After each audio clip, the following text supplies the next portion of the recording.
Imagine hearing music from an insect's sneeze. No joke. Insects have some wild ways of hearing. Meet the katydid.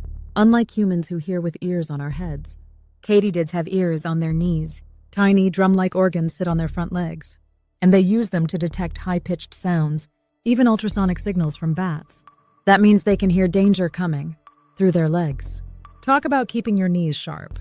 Did you know any insect could hear this way? Comment your favorite weird bug fact. Or should we do more insect superpowers next?